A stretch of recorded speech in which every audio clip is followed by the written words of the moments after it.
Hey, so if you're looking at moving to Columbia, South Carolina, there are pros and cons that you need to be aware of before you decide to move here. So I'm going to help guide you through all of those things. Hi, I'm Shaun Nichols. I am one half of Nichols Home Team and the wife of Shaun Nichols, the fella that is usually on this camera. We are both real estate agents here in the South Carolina Midlands area, and we are powered by Exp Realty. And I'm not great with small talk, so let's get right in the video. So the first pro to living in Columbia, South Carolina is the low cost of living. So we're actually number 6 out of the top 24 most affordable places to live and work in the United States.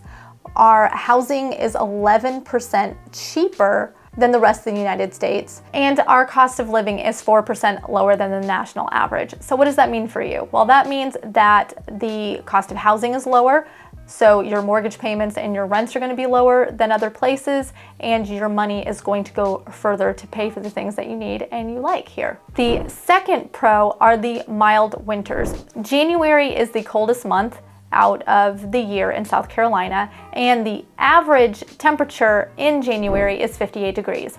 That is sweater weather. And compared that to when we were living in Minot, North Dakota, where in January the temperature average was 1, like as John Caney would say, 1.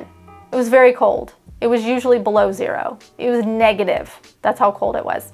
So you can actually enjoy your winters, dress cute, and not have to dress like the Michelin Man here. There are also lots and lots of sunny days. So SAD, seasonal affective disorder, is a real thing, and it occurs around the holiday seasons because it's cold and you're sad because there's no sun. So here you're going to be a lot happier because we have on the average 217 sunny days a year, which is 2 weeks more than the national average, so you won't be sad. So the number 3 pro that I have for you is the great outdoors. Now, when people think of capital living or capital city living or city living, they think of skyscrapers and the concrete jungle.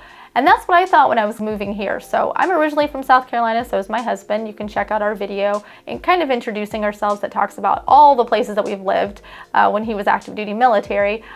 When we moved here, I was expecting, when we moved back to South Carolina rather, and specifically to Columbia, I was expecting the concrete jungle city living. Part of that was exciting for me, and part of it was really sad because I thought that I was going to miss green spaces and outdoors, but I was very pleasantly surprised. They have so much in this city. Right in the heart of the city, we have the Columbia Canal and Riverfront Park. It's right in the heart of the city. There's plenty of places for walking trails and hiking, biking, picnic areas. It's a great area if you work in downtown. It's a great space to go and have your lunch on your lunch break. Another place that is really fantastic is something I mentioned earlier, and it's Lake Murray. So Lake Murray is the largest man-made powered reservoir in the United States. It has the largest fireworks display in the Southeast every 4th of July. It also is the home to a lot of striped bass fishing competitions. So you've got plenty of fishing in case things really go awry here in the United States. And you also have plenty of summer water sports and events throughout the entire year, including outdoor concerts complete with a floating stage, which is very cool. Something else that we have here in the West Columbia area is the Riverbanks Zoo and Botanical Gardens. So the Botanical Gardens are exactly what you think they are. They're quite beautiful, and they have great seasonal displays all throughout the year. And then the zoo features over 2,000 animals, and I love going here with my nieces and nephews. There are events all throughout the year, including let's see if I can say this right, Brews and Zoo, which is more of an adult theme. As you can probably tell, a lot of the breweries bring their best things to drink, and you can have some adult company and look at some animals while you're drinking. Nothing can go wrong there. We've got Booze and the Zoo, which is a great place to bring for kids if you don't live in an area that's great for trick-or-treating, or you'd rather bring them to one place where they can come in their costumes and get some candy from vendors. And they also have like holiday lights at the zoo as well. The third thing that we have here is Sesquicentennial State Park. Now this is in the heart of Northeast Columbia, and I love this place. We used to live in Northeast Columbia, and we actually finally got to go over here. It is kind of magical, and it only cost a couple of bucks to get in. It is right in the heart of the city, and although there is no swimming, there is a pretty awesome splash pad when it gets hot, and there's plenty of hiking, which Shaun begrudgingly pulled me on. There's trails for mountain biking, there are picnic tables, there are places to rent out and park your RV or put your tents for camping, and even cabins that you can rent. And now for the cons.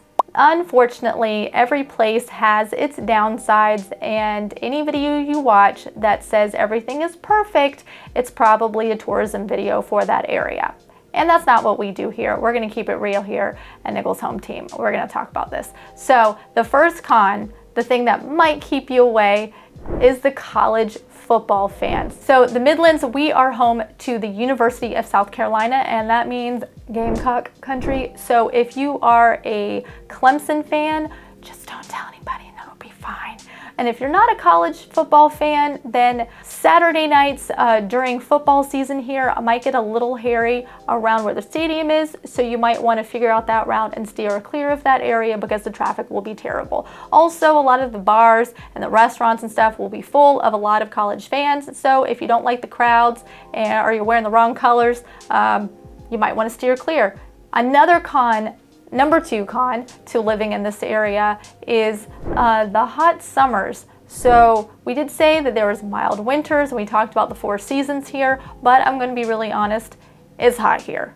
It's very hot here. It was 104 degrees yesterday, and it's still July, and August is the hottest month of the year. So it is very sticky, and it's very humid, which is really bad for your hair. So ladies, you're going to have to use an anti-humidity product in your hair to take care of that, because as Monica Geller knows well, the humidity will kill you. If you are used to northern places or places in the Midwest or something where it's 70 degrees during the summer, yeah, it's not gonna be like that here. So, or if you're used to more dry heat, the more humid it is, the hotter it feels. So please wear your sunscreen, use your anti-humidity products in your hair, and please, for everyone's sake, wear antiperspirant. And the third con to living in Columbia, South Carolina, the Midlands area, is the wildlife. So as I said, we've got places in downtown that's fun with skyscrapers, but there's a lot of green space, and there's a lot of rural living out here and lake living. And with that comes wildlife. So where you have horses and stuff like that, that might be really cute, you also have mosquitoes. There's lots of mosquitoes here, especially near bodies of water, especially when it rains, especially after it rains in the springtime. So keep that in mind and wear your DEET. Another thing that they have here is we are the Palmetto State, which means we have a beautiful palm tree on our flag, but there are jokes that the state bird is really the palmetto bug because it flies. It's a giant cockroach that flies, and they are everywhere. So you're just gonna have to get used to them and not walk outside barefoot at night, or you will pay the price, and get really good at using a rolled up newspaper, because you can't escape them here. You can't. There's also spiders and snakes, because that's what living in South Carolina is like. So proceed with caution. Okay, so that is it for today. Your top 3 pros and your top 3 or bottom 3, I don't know how I'm gonna put this, your cons. There's sad things about living in Columbia, Midlands, South Carolina area. So if you have any specific questions about any of these or any other pros or cons to living to this area, or if you want to talk more about my dislike of palmetto bugs, you can give us a call, or you can also check out this YouTube video that the YouTube overlords think that you will like, and I will talk to you later. Bye bye for now.